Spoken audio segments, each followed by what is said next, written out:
In this video we will revisit symbols, and in the previous video in Module 2 we looked at symbols with entities and how to change those symbols using the symbol list index. We're going to revisit that, and we will also look at, in addition to dynamic symbols, we'll look at animated symbols for entities. We'll also look at queue states so that we can change the look, change the animation of a queue of waiting entities. We'll look at status labels briefly. We'll look at status labels that are attached to objects, and we will also look at standalone status labels. And finally, we'll revisit the symbols for server objects and look at using symbols from the project library.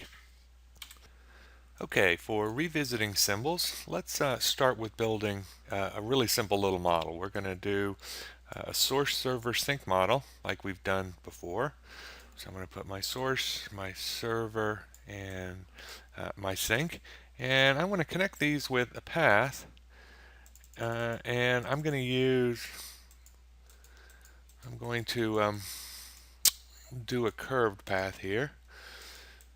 So I have to use straight line segments to approximate the curve, and we have that. And I'm going to then place my model entity and change the speed of the entity to from the default of 2 meters per second to 0.25 meters per second. And so now we have the base model running, and we can see the entity moving along the paths. And I'm going to make one more little change before we start talking about symbols. I'm going to set the allow passing property for the two paths to false. So when passing is not allowed, then entities will not pass each other along the path, as we can see. So what I want to do is look at adding symbols first to the entity. We've seen this before. In the previous video we looked at how we could add additional symbols and change the color, and then we could use the current symbol index, the model entity.picture state, to actually change the animation color. So we saw that back in the second video. So what I want to do this time is I want to look at adding a new symbol from the project symbol in the symbols ribbon. So when I select the entity, the symbols ribbon becomes active that we saw before. This time I want to click on the project symbols, and I want to scroll down, and let's pick for let's pick a person. Let's pick man 4. And so what we see now, if we look at this in 3D, it looks a little bit better. We can see that we have changed the symbol for the default entity, and now instead of having the green triangle, we have the man in the orange shirt. And as I said, we can change this, change the symbol the way we did previously by simply selecting the default entity, and let's add an additional symbol.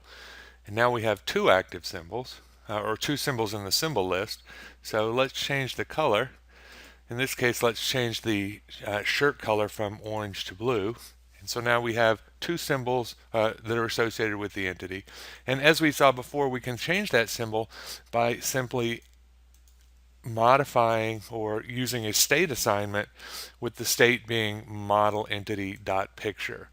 So model entity.picture is the entity state, and it serves as the index into the symbol list.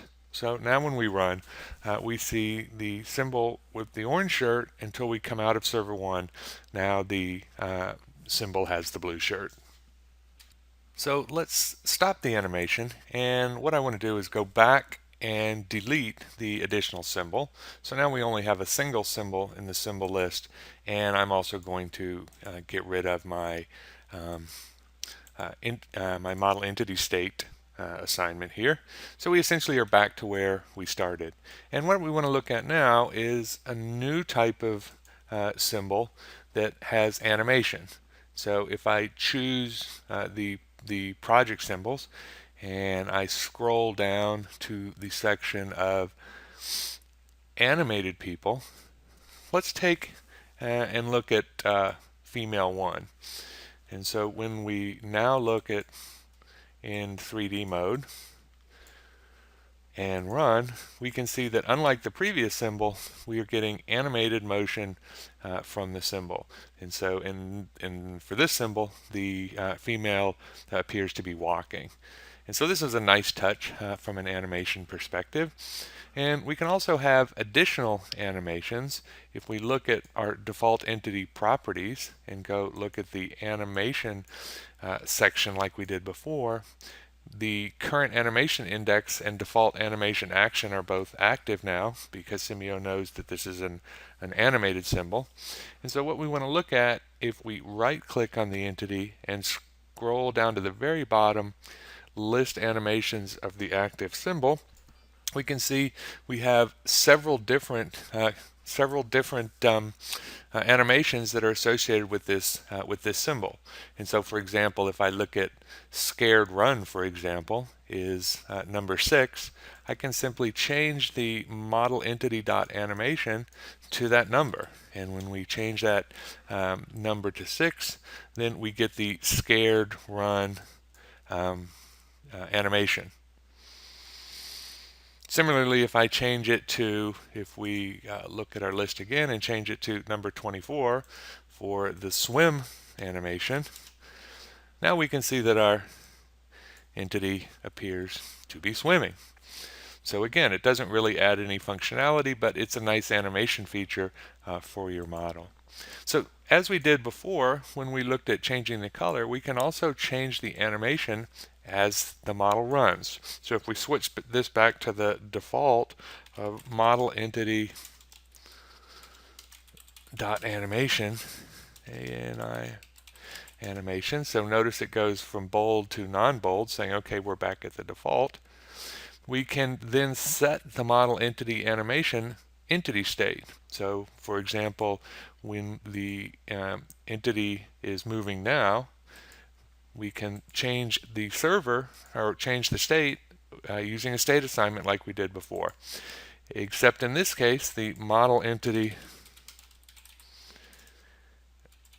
dot animation is a string state.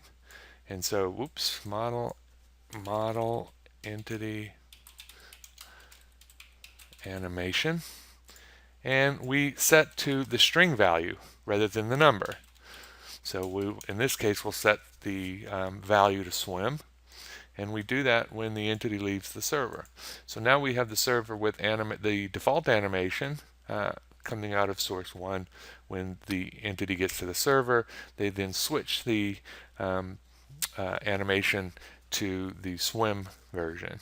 And so now the entity appears to be changing its animation. And so if we look at what's going on here, if we select the model entity definitions and look at the states, we can see the picture state and the animation state, both of which we just viewed. So when we used a static picture, we set the picture state as an index into the symbol list, and when we used an animated symbol, we used the string state to specify the particular animation that we wanted to have. And so when we use the number, when we set the animation, we use the number when we set it using the default entity properties, and we use the text when we use the model entity.animation string state. Note that when we use that string state, the text is case sensitive and it has to be exact. So we have to have capital S, little w, little I, little m to get the swim animation. So animated symbols is a very nice feature, and if you look in the help, if we search for animation,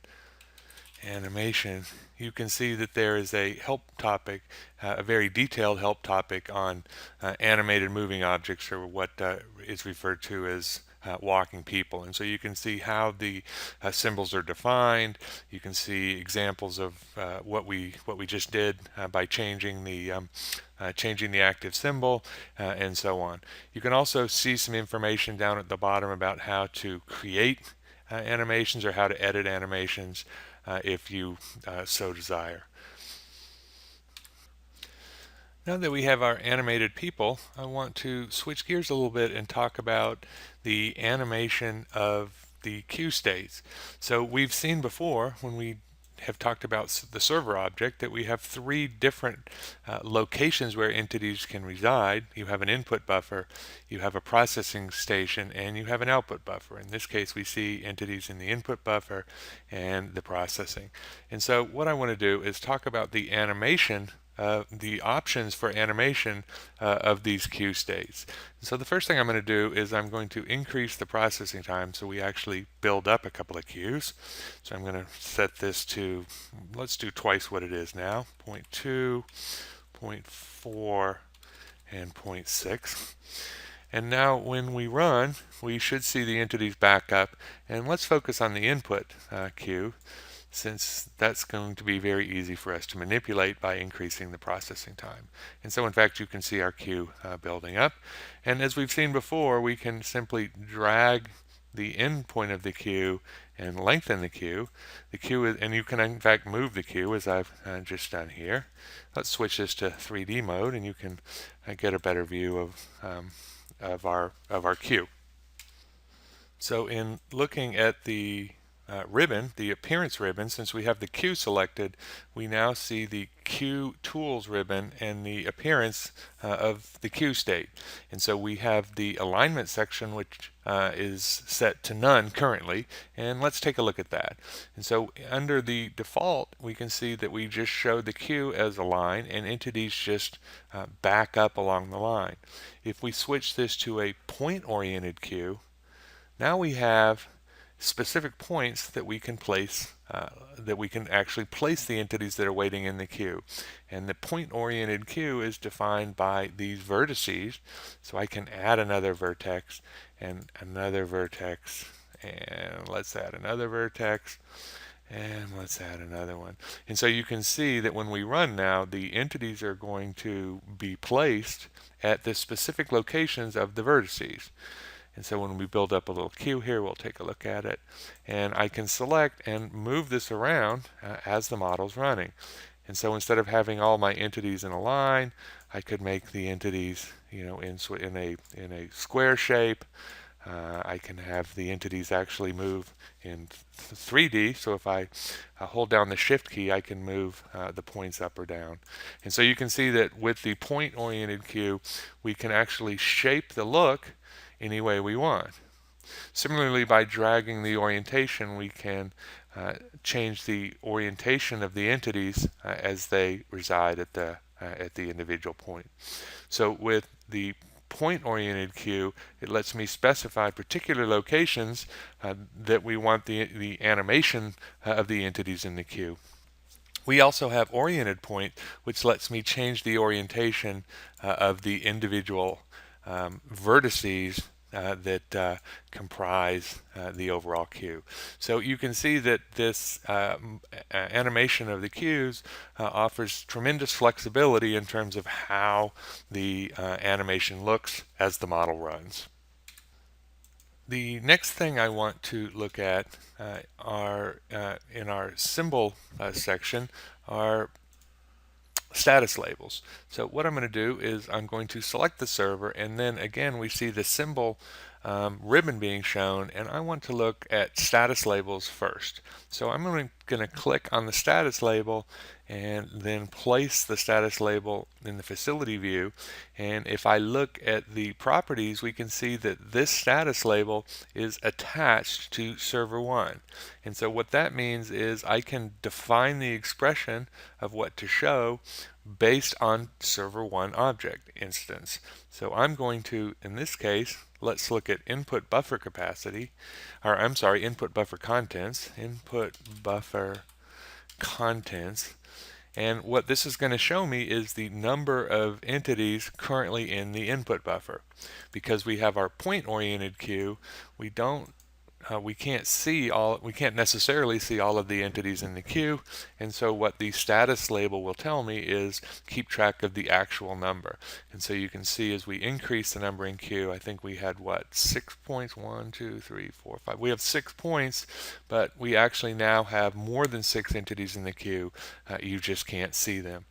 So for status labels, the initial one that we did, we selected the object and then we drew the status label attached to that object. We could just as easily have gone to the animation ribbon, so now we don't have an object highlighted, clicked on a status label, and now this second status label that I've just placed is not attached in any way to an object. So I can do any general expression for this status label. So in this case, let's just do the same thing. So we're going to do server 1 input buffer contents. And so we are now animating with our two status labels the same value. The first status label is attached, and so when I move the server, it moves with the server. The second status label is not attached, and so I had to include the server 1 in the expression, where in the attached one I didn't. And so we can also have any general expression. We don't have to use server 1 content. So for example, I could in my second one, let's look at path. So let's look at path 1 and let's look at number travelers. And so this is now going to specify the number of entities that are currently traveling along the path. So status labels are very handy for displaying information about the model as it's running. So a very common thing that I want to do is keep track of the number of entities that depart. So I can go to my sync, and in this case I'm going to do an attached status label and then use the input buffer number entered, which we've seen before in experiment responses, and now the status label will keep track of the number of entities that depart. So now we have one status label that tracks the number of travelers on the path. I have another status label that tracks how many entities are in this queue, and then we have the third status label that tracks the number of entities that depart. And depart, by our definition, is the number that enter the input buffer to the sync object. The last thing that I want to do in this video is to revisit the symbols associated with the server object. So previously we saw, in a previous video, we saw how we could add additional symbols, and we changed the color, and then we used the fact that the server capacity allocated expression to change the look. This time what I want to do is choose a symbol from the project symbols. So let's scroll down here and just pick one. Let's see, what do we want? Let's pick ticketing.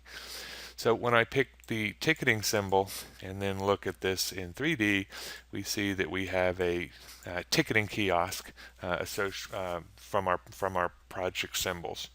And so this is just a static symbol, so it doesn't really change the behavior at all. It just changed the look. And as we saw before, if I select the symbol and then add an additional symbol, I can change the color. And so using the property, the animation property that we saw, we see that it will start out with symbol index 0, and then as soon as capacity of the server is allocated, it will change to symbol index 1. And so we see the nice green color symbol when the server is being used. So we have just scratched the surface of the use of symbols in this video. In the next video, we will look at using some additional features of symbols, including downloading symbols and editing symbols and placing symbols that are not necessarily associated with model objects.